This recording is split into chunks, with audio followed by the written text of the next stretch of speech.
Okay, we are going to create a new animation. We're going to make a dice animation, a picture of a dice which flips through a whole bunch of still images and creates the illusion of an animation. First thing we need to do is get rid of the cap. We don't want it there, so we just right click down here and delete. Alright, now we have an empty stage, we have an empty script, and there's not much going on here. And so we need to create a new sprite. Our options are to get a surprise sprite, get one from a file, or else paste it ourselves. We don't want to paint one, get one from files, we need to make our own. So click on create the sprite, and we're open with this simple paint editor, where it will give us the opportunity to create just simple shapes and figures. We just want to make a square in our stage, black, and it's worth noting here, just quickly, that here on our stage we have the entire stage is the same size as the paint editor. And when we paint a sprite, the whole sprite is actually the size of the stage. It's just the part that we can see is quite small. So whenever you draw a sprite, you want to be in the middle, not around the edges, because then when you move things to it and send sprites to them, you want them to go to the middle of the sprite, not to the edges. That'll become important in later projects. Not this one, but it's always good practice. We just draw a square and making it transparent with the middle, nothing in the middle, sorry. Then instead of drawing circles, we're just going to draw dots with the paintbrush, and one dot in the middle, the number 1, and then okay. Oh no, we're going to fill it with a light blue color, and then okay. So here, sprite 1 is the name of my sprite, not a good name, so I'm just going to call it dice. Costumes, script. There's nothing in the scripts. The script is what tells the dice what to do. Costumes and sounds. The costumes are the different pictures that we have, and we can have lots of different costumes just for one sprite. So here I'm going to copy my costume. I'm going to copy my costume. I've got 2, 3, 4, 5, and 6. 1 for each of the faces of my dice. And what I can do now is edit it, and it opens up the editor. First things first, I need to rename them. So I'm going to call it dice 1, dice 2, dice 3, and so on and so on. It's important to name each of the costumes a name which is really usable and user friendly, not just for you but for other people who have a look at your program as well, so that each of the names is meaningful rather than just having sprite 1 and costume 1, costume 2, costume 3. We've renamed our sprite to something meaningful, which is dice, and we've named our costumes to something meaningful as well. Dice 1, dice 2, dice 3, dice 4, dice 5, and dice 6. That way, it just makes it easy for us to know where we're up to once our program gets lots more sprites down here, and we can know what we're doing. Okay, now it's time to edit it, and I'm going to edit my dice 2. All I'm going to do is fill in my 1, and I'm going to paint 2 new dots, make sure they're black, and I'm going to get the brush size just right. I'll do 1 and 2 dots, and then okay. And then I'm going to go to dice 3. You can see I've got a problem here with my names. Okay, we'll fix that up a bit later. Sometimes Scratch is a bit lucky. So I'll edit it, and I'm going to fill it. This, and paintbrush, get the right size. I'm going to do it on this side so that it looks a bit different when the dice rolls. Okay, there's a 3, and I'll do it for a 4. So edit. Use my paintbrush, get the right size brush, and 1, 2, 3, and 4. And now I can just fill in this one here. Okay. 3, 4, and 5. Go edit that. And just with brushes this time, make sure it's black. 1, 2, 3, 4. Okay. And the last one, add it again. And I'll get rid of this dot in the middle first. Put it in, paintbrush, black, I'll get the right size. And 1, 2, 3, 4, 5, and 6. Okay. Now, I've got 6 different costumes, each of them showing different parts of the dice. And I can click on any of these. I'll show the right ones. First, I've got to put in the names. I didn't expect that to happen. So, sometimes, what to remember is that the costumes, although they're associated with these numbers on the left, not always matching up to what says there. And they have to match up.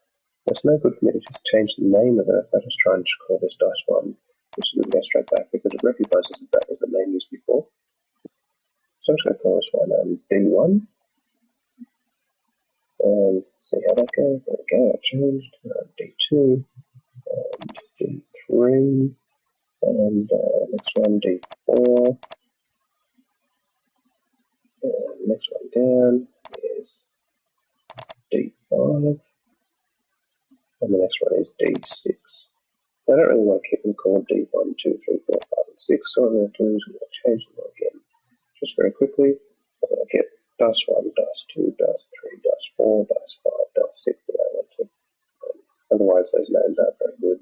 It's worth remembering here that you have to be really careful about what you name your sprites and your costumes. It's no good having costumes which use arbitrary names which are meaningless to the person who's going to be playing the game and the person who's going to be looking at the programming of your game, because otherwise I won't be able to know what's going on. And for you, by the time you get to 4, 5, 6, 7, 10, 20 sprites in your game, it's much easier to keep track of them if you give them good, meaningful names later. And this is the only dice in our game, so we are going to just call our dice, and the costumes dice 1, dice 2, and so forth. There it is. Now when I click on them, it shows the different parts. This area in the stage is what's shown there, dice 1. When I click on it, that's the one that it shows. Now, I want to make a script which will control this dice. I want to be controlling it through my clicking on it. So when I go over to scripts, over here in the middle tab, I've got a blank script, and we've got these yellow ones. These yellow control scripts are very important. They are the scripts that you use to control all the other scripts. That's why they're called control. These ones with the curvy lines on the top, they're the ones that begin scripts. You always need one of these curved lines at the beginning of the code block, and then the other ones do other things, forevers and wait and if and broadcast, which we'll talk about another time. These if loops become very important as we use Scratch, and they will be used lots and lots. Testing things, making sure the conditions are right for your code to proceed. Otherwise, it skips over and doesn't do it. Okay, so one space key pressed. Now I want to go to motion, looks, and I want to check out here. Here we go, switch to costume. Now, this here controls which costume shows dice 1, dice 2, dice 3, dice 4, dice 5, or dice 6. Now, I could do it just the next costume, so I press space bar every time. It just goes through and cycles through. It's predictable, so what I want. Here I want to get a random number, like it is with real dice. So, this great thing here in operators, pick random 1 to 10. Now, when space key pressed, switch to costume, pick random 1 to 10. We don't have 10 costumes, so we're going to change it to 6. And now, when I press space bar, it's just going to switch to costume. I'm just going to pick a random number 1 to 6. And I'm not going to know what's going to come up. I'm going to choose one of those 6 already.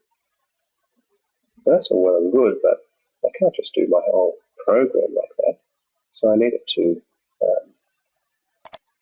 repeat this lots of times. So I'm going to choose this one, repeat 10 times. This is it. And I put my switch costume inside of it, then it's going to, when the code executes with space key is pressed, it's going to 10 times go through and repeat it. So I press spacebar.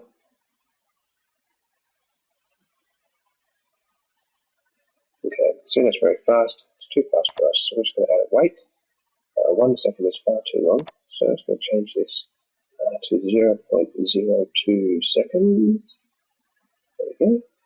And now when I press spacebar, repeat 10 times, switch to costume, pick a random 1 to 6, and then it's going to wait 0.02 seconds.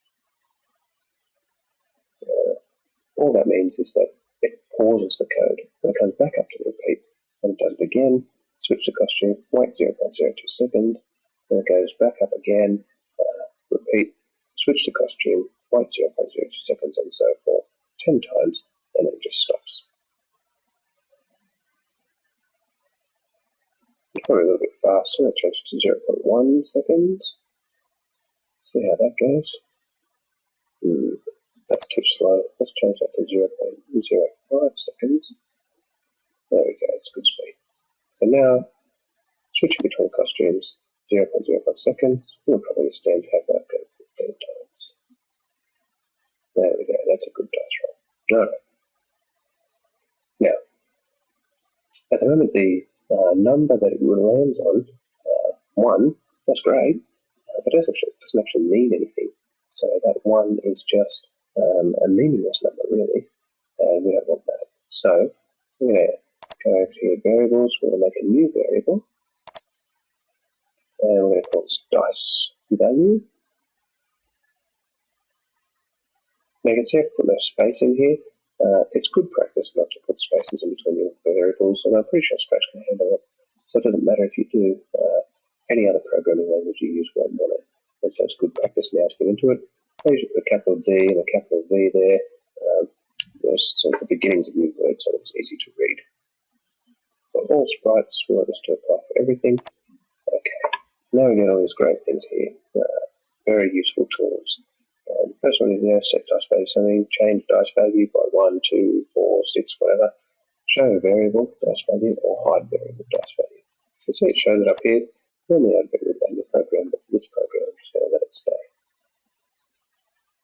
Now, with the space key press repeat 15 times here, we want to set our dice value to, now we don't just want to set anything, so I'm going to set, pick a random again, pick random, 1 to 10. I'm going to change it to 6. There we go. Now when I press spacebar, excellent. Now, it's going to set a random value, dice value equals 4, and our dice has landed on 4. Now that is actually a coincidence. The space key pressed, set dice value, pick random 1 to 6, repeat 15 times, switch costume, pick random 1 to 6, 0.05 seconds. At the moment there's nothing actually connecting the dice value variable to the actual number on the dice. And so at the moment that 4 and 4 is just a coincidence. What's going to happen? We press it again, 2 and 2 again, another coincidence. Here we go. My dice value is equal to 3, but my dice is actually a 2. Dice value is equal to 3, and the dice shows 6.